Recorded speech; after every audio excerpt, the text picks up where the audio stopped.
You'd have to be understanding with a husband like me? A nutcase like you, yeah.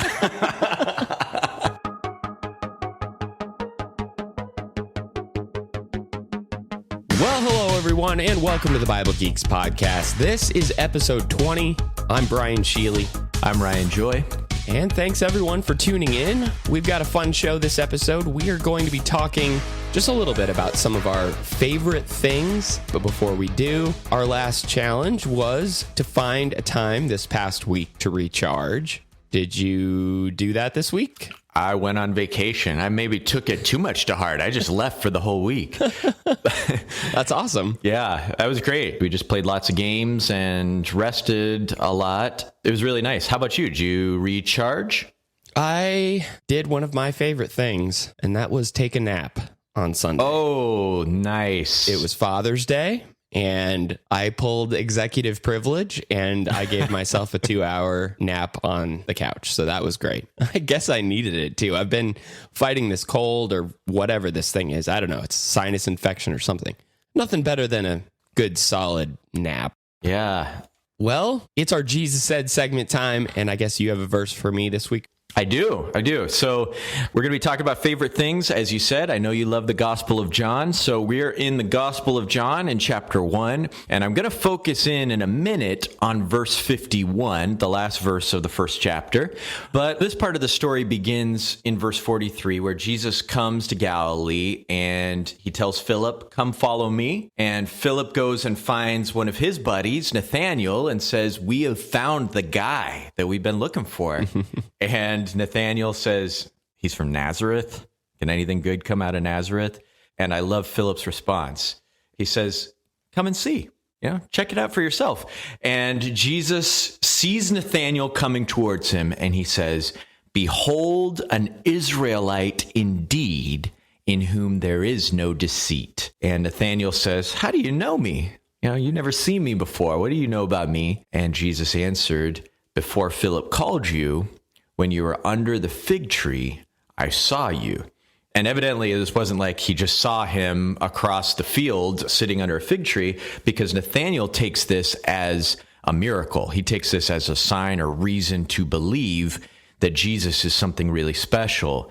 He says, "Rabbi, you are the Son of God. You are the King of Israel." And Jesus answered him in verse 50, "Because I said to you, I saw you under the fig tree, do you believe? You will see greater things than these." And he said to him, "Truly, truly, I say to you, you will see heaven opened and the angels of God ascending and descending on the Son of Man." So what do you think? I love that Jesus is almost funny here. Almost funny? Do you think that... I think Jesus maybe is funny. I'm pretty sure he is. He's almost saying, is this all that it took to convince you? Like, you are going to see some amazing things in the future, but this is all it took? Yeah. But then he gives him a window into what he will see in the future, and that window is so much more amazing than, "Oh, I just saw you over there." He's going to see heaven opened and the angels of God ascending and descending on the Son of Man. Now, I don't know specifically when this scene will take place. I have a sense that it's probably during Jesus's baptism, when the Holy Spirit descends on him like a dove and they hear the voice of God.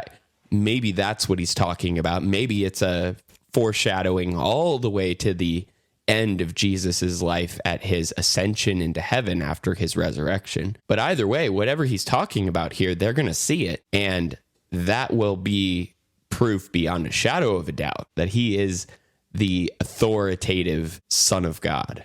Yeah, I love your word, opening a window. I'm looking at a window right now out into the outside, but imagine if that wall that this window is breaking into were our reality itself. And that's basically what he's saying, is this whole universe is going to get opened up and there's going to be a connection to this other world, the heavens. And I think that's interesting, the two examples you gave which really were moments in Jesus' ministry when heaven opened up. I always viewed it kind of more generically, that in Jesus, heaven and earth are being connected in a new and amazing way, even including today what happens through Jesus as heaven has opened up. You know, the veil has been rent and we have access to heaven through the Son of Man. And the place where Jacob's ladder occurred, that this is referring to, where heaven opened up and the angels of God were ascending and descending on a ladder that came down upon Jacob himself, the place where that occurred, Jacob called it Bethel, the house of God. Like, this is a sacred place because this is where heaven opened up and God came down and lived in earth. I mean, he came down and made a connection between heaven and earth, and that is Jesus. Yeah, well, that's all good. I love John. Definitely one of my favorite books in the Bible. And speaking of things that I love, we're going to get into our segment here, a few of our favorite things. These are a few of my favorite things. Normally, when we do this segment, we have a smattering of things that we want to bring up as our favorite things. But we figured on this episode, being episode 20, maybe we'll do a little bit of, getting to know you and find out a little bit more about some of the things that we love and why we love them. So we've prepared a few questions for each other. So we're going to run through those. Can I get started with a question that ties in with our Jesus said? Sure, go ahead. Okay, you have said several times that you love the Gospel of John. What do you love about the Gospel of John? Yeah. Well, it would seem that the Gospel of John was written later in John's life, probably after all of the other Gospels were written. Yeah. And it feels like this gospel that is focused and concise and has a very targeted purpose. And the purpose is really to highlight and prove beyond a shadow of a doubt that Jesus is the Son of God. He's not taking Luke's approach, where Luke gives every possible detail in all the genealogies and every miracle he can think of. John really is targeted and focused in continuing to prove that Jesus is the Son of God. He doesn't list every single miracle that Jesus did. He uses 7 miracles throughout the book of John. And probably one of my favorite sections in John is when Jesus is talking about the witnesses. Here are 4 reasons why you should believe that I am the Son of God. He talks about John the Baptist being one of those witnesses who would testify on his behalf.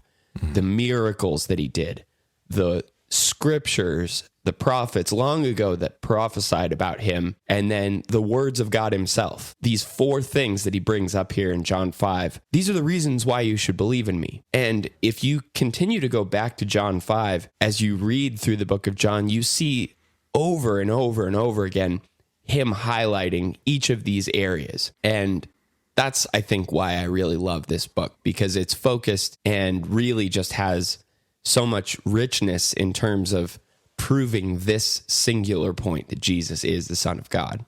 I heard somebody describe it once as Luke and Matthew and Mark are telling the story like, they've heard it and they need to relay it, whereas John is going and taking all of these stories and sitting under a fig tree like Nathaniel and just thinking about them for years and just reflecting on them. And then he comes out of it and says, okay, here's the deeper meaning in these things. And here's a story people are missing about what was happening with Jesus. It's a very reflective way to explain the events because it's more than the events that he's telling. Okay, so what are your favorite things about studying through the Old Testament? Ooh. Well, we just saw one of my favorite things about it, which is that the New Testament writers are engaging the Old Testament in such a fascinating and edifying way. And so you get more than the sum of its parts whenever you put together what the New Testament writers are saying and what the Old Testament writers are saying.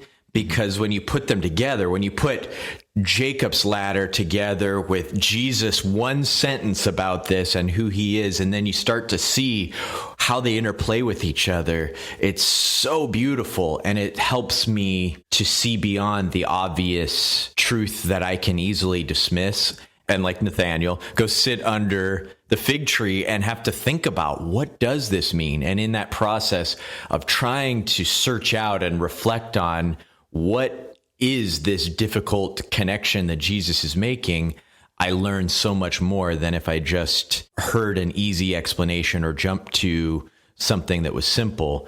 I talk about the New Testament allusions and references and quotations to the Old Testament sometimes like they're a well that is just dug right in the page of your Bible. And it's like, you're coming to this and you've been on flat ground, you think, and you understand the terrain. And then there's this well that, you could go a little bit down, but it just keeps going down, and you keep lowering that bucket, and then you pull that water up, and it is so refreshing. It's so satisfying to kind of understand what was down way below this reference that Jesus or Paul or somebody's making. So that's one thing. Anyway, I could talk a whole episode about what I love about studying the Old Testament, as I'm sure you could, but it's just that connection between the Old Testament and New Testament. Really, I don't think we can understand the New Testament without understanding the Old Testament. It's like reading some people I know just went and saw Avengers Endgame. And it's like, how can you understand that movie without seeing at least some of the other movies? Right. And so, trying to understand who Jesus is without understanding the problem he's here to solve and the story that he is the climax to is like trying to, understand why Tony Stark was the perfect person to, never mind. No spoilers. Spoiler alert.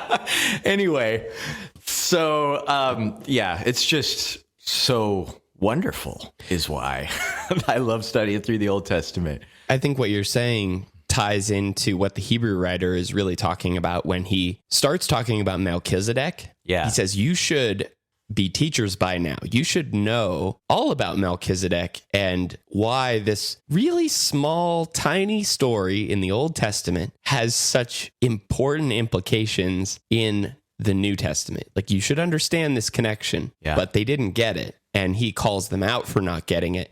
Our very first house, we had a dirt lot next to us, and it was just as flat as could be. You could park your cars over there. And one day we found this small hole in the ground, and we looked into the hole, and it was like 40 feet deep. It was the deepest hole under there. And I think it was some sort of like septic system or whatever, long had been abandoned. But that's kind of that same idea, is like, there is something under the surface here, and it goes so much deeper than you even can imagine. And on the surface, all you see is this tiny, tiny little hole. And that's kind of what a lot of these Old Testament verses are about. And that making those connections gives you a deeper, richer understanding to some small, tiny reference in the New Testament. Yeah. Well, let's change gears here a little bit. So I had the privilege of being with you and your lovely bride at your wedding. And Sherilyn is one of Adrian, my wife, and I's favorite people. And I am interested in why she's one of your favorite people. And what do you love about being married to your bride? Well, having somebody there who knows me well enough to be able to deal with how terrible I can be sometimes. How you have these relationships with other people, friends or acquaintances out in the world, and at any moment it feels like such a tenuous situation where if you say the wrong thing, if you do the wrong thing, somebody might write you off or think about you in some way. But just knowing that there's always somebody there who has seen you at your worst, who's seen you at maybe your best sometimes, and who's willing to let it ride through those kinds of difficult times. And, I have certainly gone through my patches of difficult times, where I wasn't very loving, I wasn't very kind, I wasn't doing the things that I needed to be doing. And just knowing that there is someone who is willing to overlook those things or to help me through those things or to be a sounding board in those moments. I think that's one of my favorite things about being married to such an understanding person like Sherilyn, is just this ease and comfort that I have knowing that we're in this for the long haul, and difficult times are not going to rock the boat as much as they might with other relationships. So that would be one thing. You'd have to be understanding with a husband like me, a nutcase like you. Yeah. Oh man, it's true. All right. So on the topic of family, I'm going to ask you, what is your favorite thing about being a dad to 4 children? Oh, it's falling in love with each individual one of them. So right now, Evie is 1, and she, over the last 6 months, just slowly, as they do, has become this interesting, charming, complicated human being. And, you know, I don't really connect, honestly, to a kid whenever they're in their first 6 months of life. I love them because they're my child, but they're not people yet in the sense that I know who you are.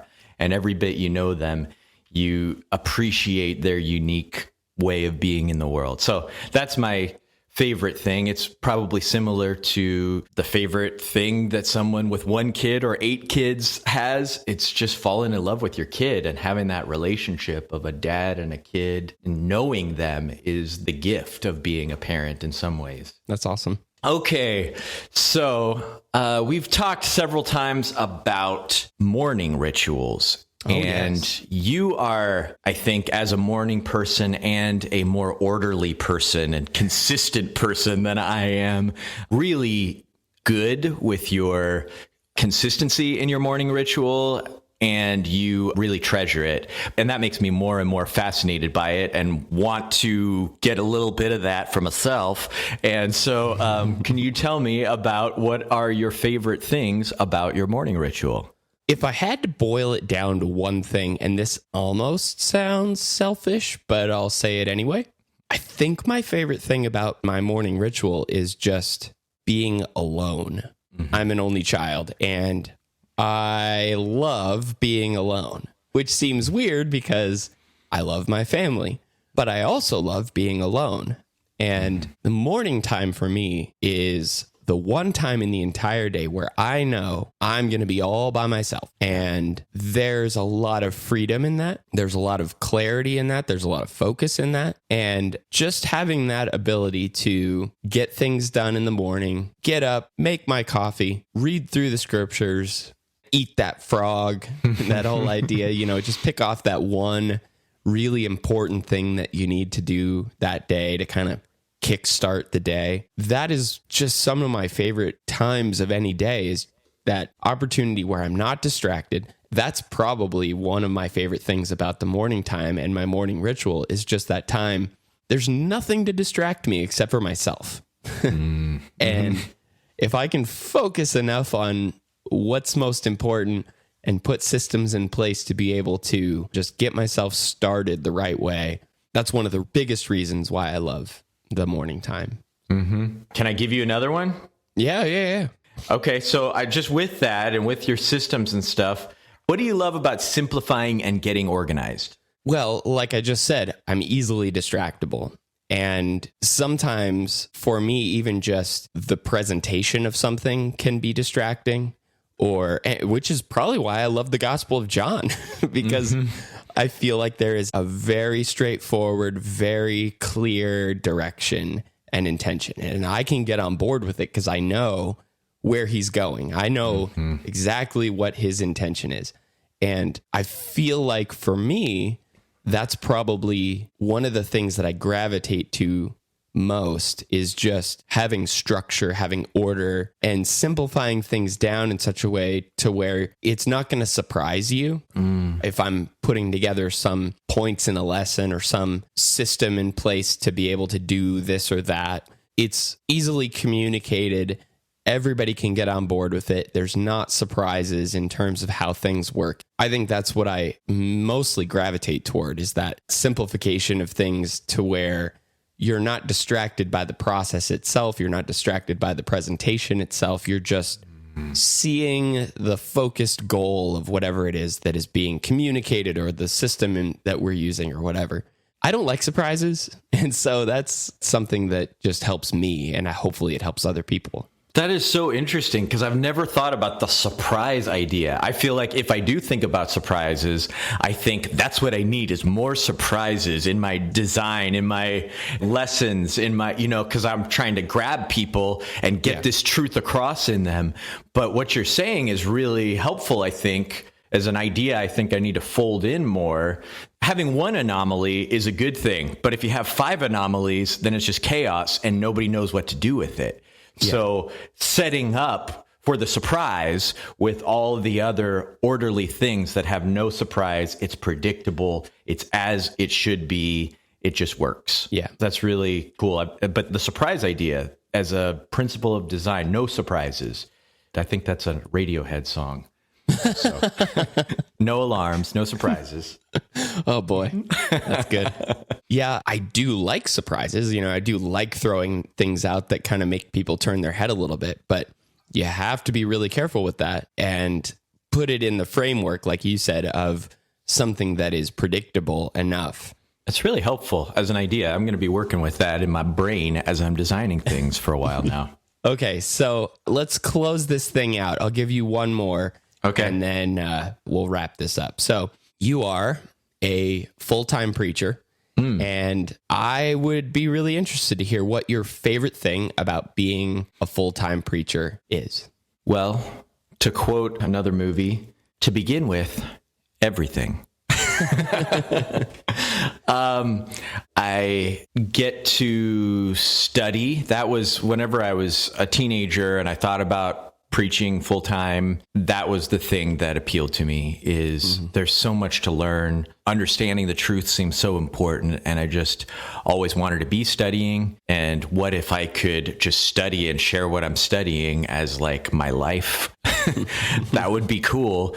But over time, I've really come to, more than the study, appreciate being an instrument in developing people. And how do I take that thing that God deeply wants us to get and then to do something with that? How do I get that across in a way that I would be able to access it if I was just listening to somebody? Like, how do I pull somebody in and then make this so clear and so compelling that they get the thing that is so amazing about it, and then want to start to let that change who they are?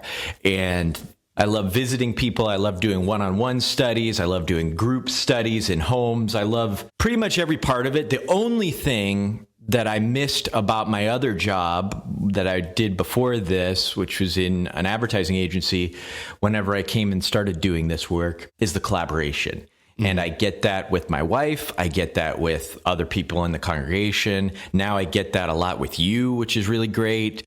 As I really consider more and more the role of a preacher, or anyone really who is going out and teaching other people, Jesus sent out his disciples 2 by 2. And even Paul was constantly working together with other people.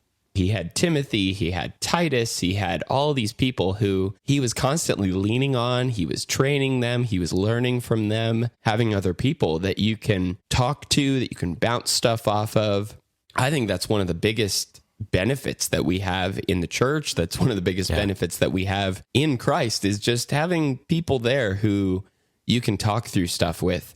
And like I said, I love to be alone. But at the same time, there's nothing better than getting stuff out of my brain and sending it off to someone else to help clarify what I'm thinking and work through some of the things that I'm dealing with. Yeah, I think in a lot of congregations, the preacher gets separated and viewed in a different class in some ways. Like, people are their friends, but they're still the preacher. So they're sort of like not one of us. I hate to say this.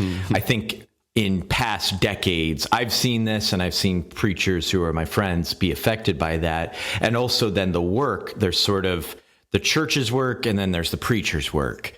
And I don't feel that here. And I think that that's really changing for the better in a lot of ways in the church, where the elders, the deacons, the evangelists, the teachers, we're all just parts of a body that's all doing the same job, really. Well, and it takes a little bit of pressure off of an evangelist in those kind of situations where you're not viewed as like the authority on all things. Yeah. You know, this is something that you're working through just like everyone else is working through. And I think that is a shift that we probably need to have more of within the church, is just realizing that the elders are people, the preacher is a person. You know, all these people who you might be tempted to put on this pedestal, they're all just people. And they're all dealing with stuff just like you are. If you prick us, do it not bleed? Oh, man. Okay, we may have gone off the rails. It sounds like it's about time to wrap this thing up. Yeah, I would agree with that. All right. So let's get into our challenge for this week. We've talked about here on this episode just a few of our favorite things, and maybe it would be helpful for you this week to connect with someone. A few weeks ago, when we were talking about the common rule, we talked about having, 1 hour sit down with a friend or someone that you want to get to know better. Sit down with someone this week and ask them, what are your favorite things about fill in the blank? And get to know them a little bit better and find out more about them and connect with them in more meaningful ways. And hopefully that will strengthen your connection with other people in the church. All right, everyone. Thanks so much for tuning into the Bible Geeks podcast. You can find us on our website at BibleGeeks.fm. You can also find us on social media. We are /the Bible Geeks, wherever you might find us. And until next week, everyone, may the Lord bless you and keep you. Shalom.